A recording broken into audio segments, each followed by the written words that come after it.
Je m'appelle Sabine Lebeau. Je suis. Vous voyez l'écran là? Parfait. Oui.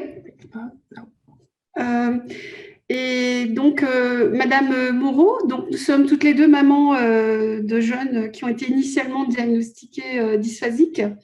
Moi, ma fille a 35 ans et Madame Moreau a un enfant plus jeune. Donc, c'est vrai qu'on salue cette initiative d'accompagnement et d'aide aux familles en psychoéducation parce que ça nous aurait été fort utile il y a quelque temps. Et donc, on espère que notre association sera prochainement le relais de ce dispositif à proposer aux familles. Voilà, merci. Donc, nous avons imaginé une brève présentation de notre association.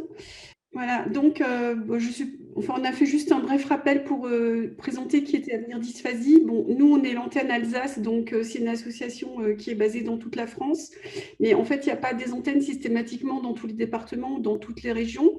Donc en fait, sur le Grand Est, on regroupe plusieurs antennes. Voilà.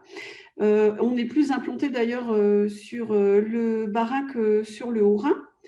Et donc, dans les différentes activités et associations que l'on peut proposer, il y a la JDD qui est faite en partenariat avec les autres associations 10 et qui nous permet justement de donner une visibilité des troubles 10 et dysphasiques et aussi de mettre en relation les familles, les professionnels de santé, les institutions et les administrations. Donc ça, on vous a mis une plaquette de l'année dernière parce que cette année, on a fait une expérimentation avec une vision en version allégée qui était une première pour nous, sachant que nous sommes des mamans bénévoles, donc on n'a pas forcément une grande expertise dans les différents outils et qu'on espère avoir une prochaine version l'année prochaine, enfin en tout cas en octobre, qui sera plus hybride, mais où il y aura peu d'accueil sur le site. Nous proposons également des activités avec différents types de sorties, disons des activités associatives, week-end jeunes, sorties famille, des sorties ados avec des week-ends ados et un café 10 mensuel qui avait été initié puis interrompu. Nous avons également des actions d'information auprès des familles avec l'insertion professionnelle, par exemple, qui avait été un focus à un moment donné. Donc là, on vous a mis des exemples de questions qui pouvaient être traitées lors de réunions entre familles. Voilà. C'est plus à titre d'exemple, en fait.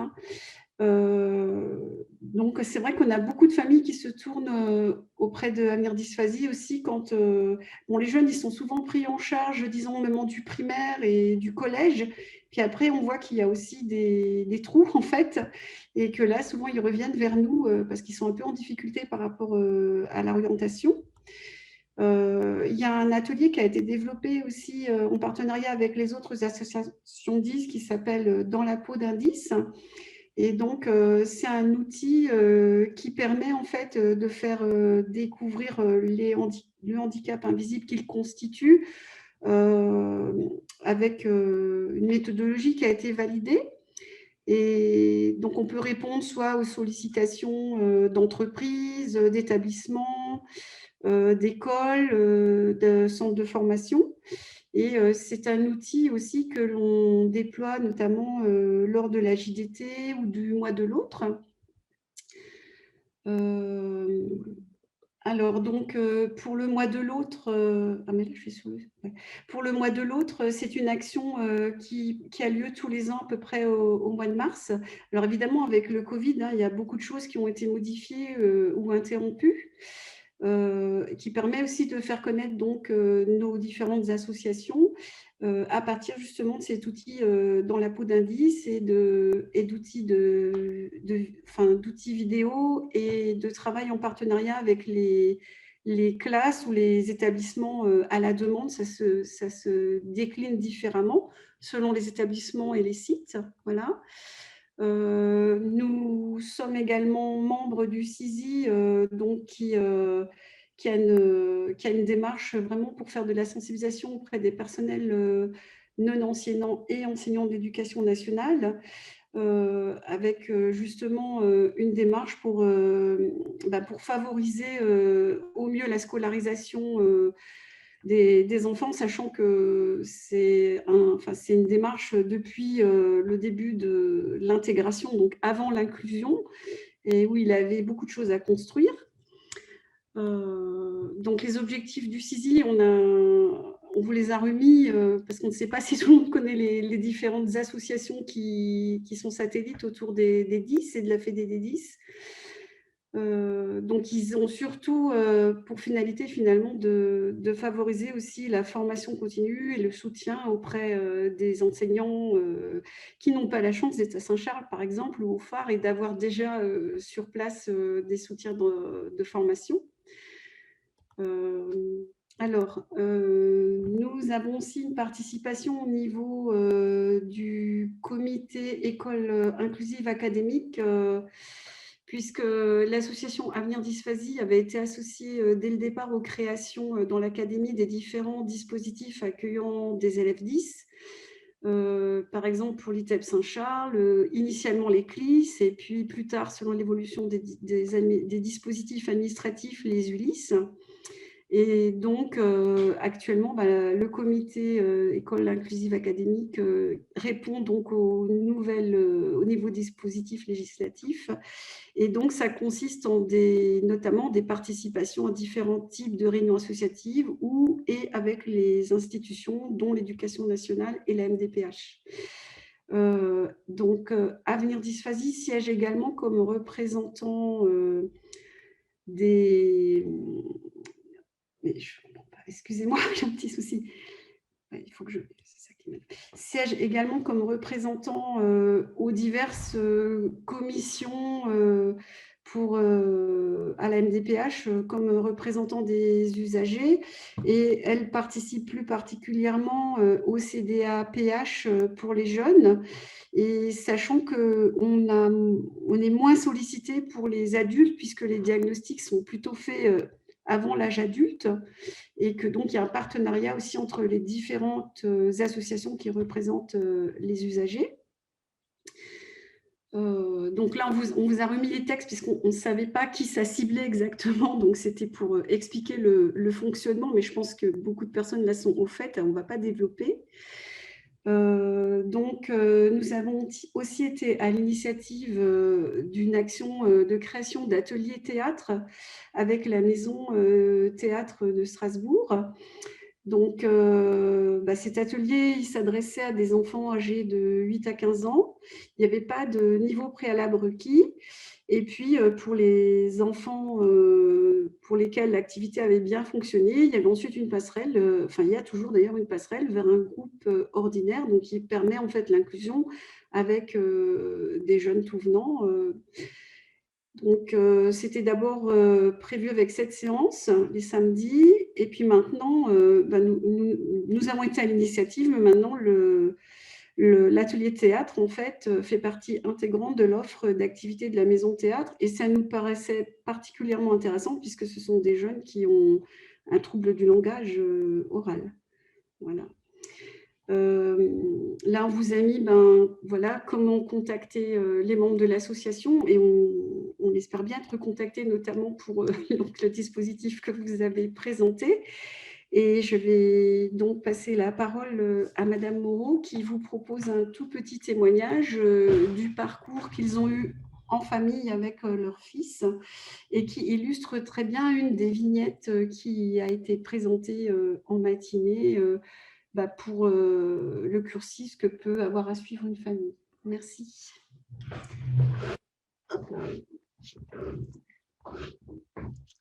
Alors, moi, je suis la maman d'un adolescent qui a 13 ans.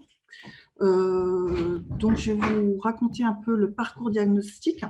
Donc, mon fils, à la naissance, ne savait pas téter ni au sein ni au biberon parce qu'il n'arrivait pas à faire les mouvements de succion nécessaires.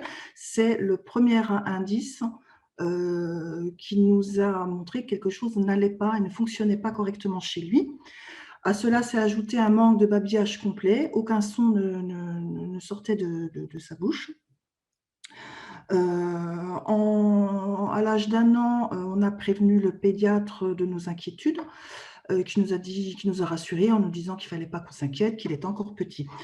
À 2 ans, nous avons demandé un bilan ORL et phoniatre qui n'a décelé aucun problème. À 3 ans, on a insisté auprès du pédiatre et ensuite d'un généraliste pour pouvoir obtenir un bilan orthophoniste. Les deux nous ont refusé ce bilan en nous disant qu'il fallait attendre qu'il ait 4 ans révolus et qu'il soit déjà scolarisé, car il aurait une explosion de langage dès qu'il serait à l'école et qu'il serait sociabilisé avec les autres enfants. Donc, à cette époque-là, son langage était très, très limité. Il ne disait que la dernière syllabe des mots, comme par exemple « tôt » pour gâteau, et la répétition d'une même syllabe, souvent, il faisait « ta, ta, ta, ta, ta, ta, ta » pour essayer de parler. Donc ensuite, il est rentré en petite section de maternelle et au bout de 2-3 jours, l'institutrice nous a alertés. Pourtant, on l'avait prévenu qu'effectivement, il avait un problème de langage. Elle nous a prévenus, toutes alertées, en disant « il faut absolument faire un bilan ORL, je pense que votre fils est sourd ». Donc on lui a déjà dit « ben non, nous avons déjà fait un bilan ORL, nous ne savons pas où nous adresser ». Donc, elle nous a orientés auprès de la psy scolaire qui est venue le voir en classe et qui lui a fait un bilan. Et le résultat du bilan de la psychologue scolaire, ça a été une déficience intellectuelle, en précisant bien qu'il avait 0 à tout ce qui était item de langage, puisqu'il ne parlait pas du tout. Et donc, le jour de ses 4 ans, puisque les médecins voulaient attendre qu'il ait 4 ans, le jour même de ses 4 ans, nous avons fait un bilan orthophoniste complet.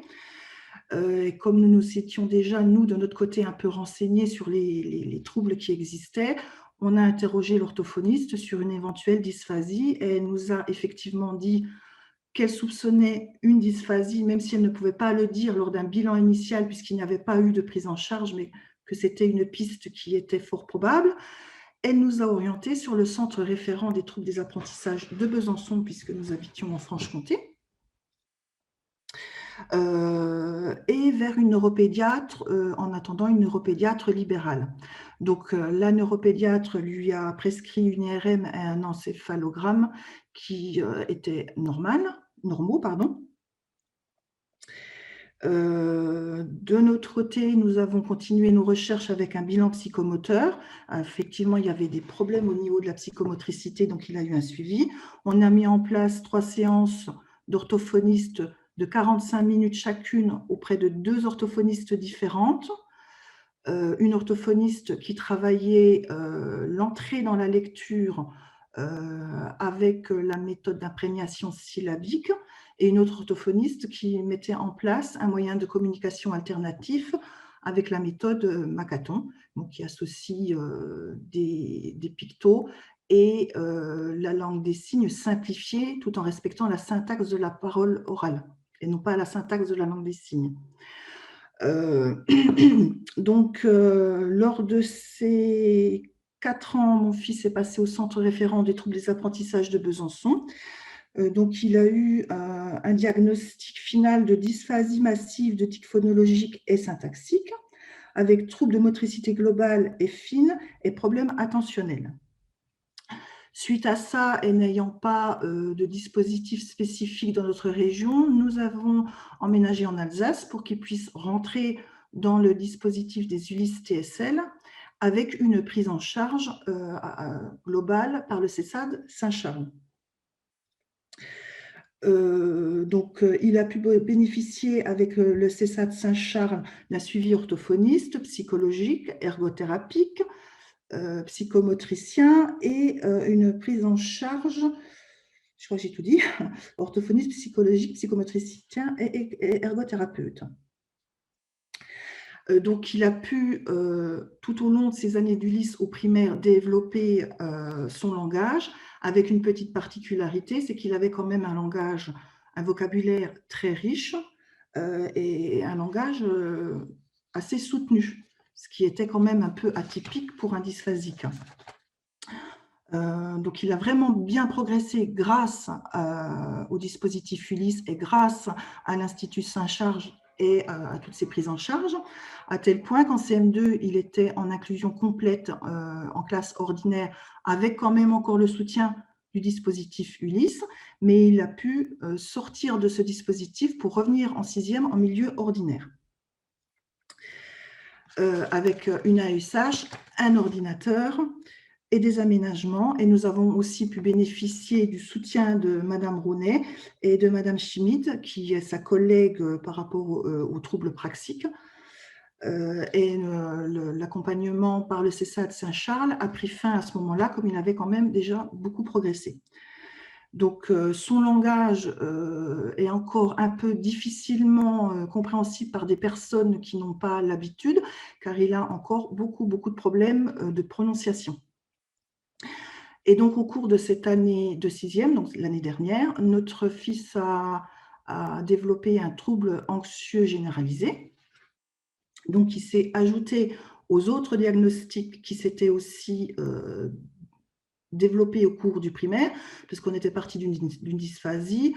Au cours du temps, on est passé à dysphasie, dyspraxie, dyslexie, dysorthographie, troubles du sommeil avec apnée sévère, TDAH, et le tout en ayant un haut potentiel intellectuel. Donc, il a développé un trouble anxieux généralisé en 6e avec des crises de panique, ce qui nous a obligés à avoir un suivi neuropsychologique. Et le neuropsychologue, au cours de sa clinique, a remarqué beaucoup de signes qui lui faisaient penser à un TSA. Avec notamment des intérêts restreints, un regard fuyant, il marche sur la pointe des pieds et énormément de problèmes d'habileté sociale. Donc, il nous a proposé de le bilanter dans ce sens-là. Donc, il lui a réalisé un ADIR. Parallèlement à ça, son orthophoniste libéral lui a fait un diagnostic sur le langage pragmatique. Et son ergothérapeute nous a fait un bilan sur les troubles sensoriels, un bilan de Dune. Ensuite, nous sommes allés voir une pédopsychiatre au CMP, puisque tous les bilans révélaient une forte suspicion de TSA. La pédopsychiatre du CMP, devant la complexité du profil de mon fils avec tous ces diagnostics qu'il avait déjà, nous a orientés sur le centre référent autisme. Donc, nous sommes allés au centre référent autisme cette année. Nous avons eu notre premier entretien avec la pédopsychiatre qui nous a effectivement dit que tout pointait vers un TSA et que si on la voyait dans le cadre d'une consultation privée, elle pourrait d'ores et déjà poser le diagnostic. Elle m'a dit une phrase, donc je vais vous la lire, qui m'a beaucoup interpellée. Elle nous a dit que de toute façon, dans le milieu médical, en médecine, quand une personne a plusieurs diagnostics pouvant être expliqués par un seul diagnostic, c'est ce diagnostic-là qui sera retenu. Et en fait, la dysphasie, la dyslexie, la dysorthographie, la dyspraxie, la dysgraphie, le TDAH, les troubles anxieux, le haut potentiel rentrent tous dans le cadre d'un TSA. Alors effectivement, nous sommes en attente pour qu'ils puissent continuer la démarche diagnostique avec un ADOS et un Vineland, mais pour elle, il n'y a aucun doute sur son TSA. Je voulais simplement raconter le diagnostic de mon fils parce qu'on est passé d'un simple retard de langage au dire des médecins et du pédiatre quand il était petit à une dysphasie, tous les autres dys qui se sont rajoutés là-dessus, le TDAH, le haut potentiel, les troubles anxieux, les problèmes de dysoralité, pour arriver à un diagnostic final de TSA, alors qu'il a aujourd'hui 13 ans et le diagnostic est assez récent. Donc, on a quand même mis 13 ans à mettre des mots sur ce qu'il avait. Mais c'est vrai que les prises en charge ont quand même été adaptées, notamment avec l'Institut Saint-Charles, puisque on a ciblé tout de suite les problèmes. C'est-à-dire le premier problème, c'était le langage. Et maintenant, on va plus travailler sur les habiletés sociales et sur la communication avec le langage. Ben voilà, je suis désolée si je n'ai pas été bien claire, je n'ai pas l'habitude, je ne suis que maman. Donc, je vous remercie de m'avoir écoutée. Et puis, si vous avez éventuellement des questions.